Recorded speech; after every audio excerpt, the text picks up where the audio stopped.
Picture the scene. It's the late 19th century and you've got tickets to the hottest show in town. An evil cousin has framed his other cousin to stop him from inheriting his dad's estate. Shock horror! The cousin's found out to be evil, and after all of his effort, he's punished and loses everything. You're watching the most popular form of its time. Melodrama.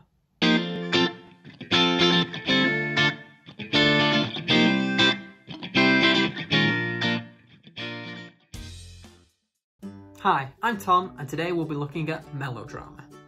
But before we do that, let's go back in time to the 18th century. 1737 to be exact. The Licensing Act of 1737 was introduced to limit free speech on stage and introduced the office of the Lord Chamberlain. The role of the Lord Chamberlain was simple: to have sole power over censorship of theatre in Britain and to stop revolutionary sentiments from spreading like they were in countries like France. What is it with France and being revolutionary?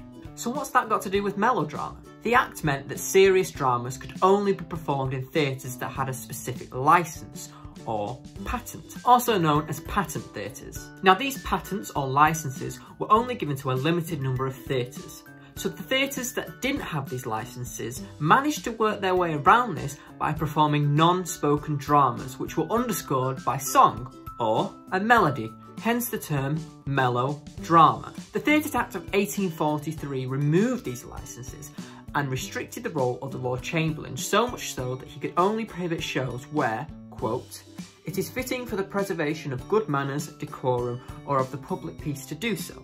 And this led to a new boom in shows. So how do we distinguish melodrama from other forms of theatre? Well, there's the obvious: music.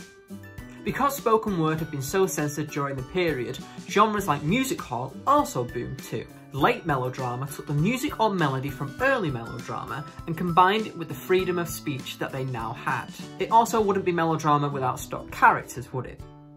Characters such as the hero or heroine and the villain's apprentice, or the faithful servant all represented this binary between good and evil. Melodramas often concerned themselves with the family unit and offered a social or political critique. There was also an emphasis on the visual spectacle.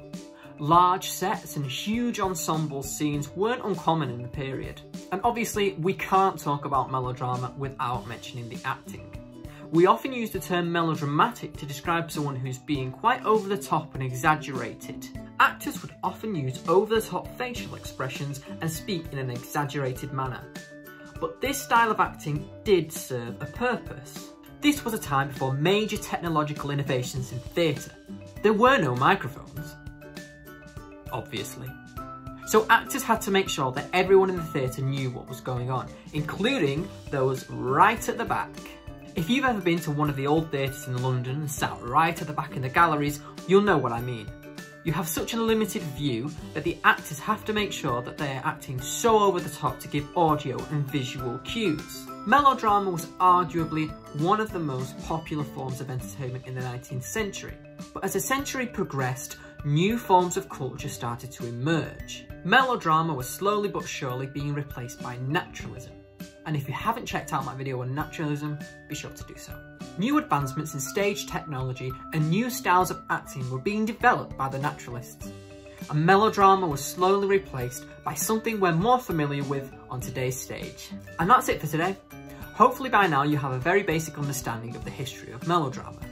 If you've enjoyed this video and want to know more about theatre history, drama and acting, be sure to like, comment and subscribe. See you soon!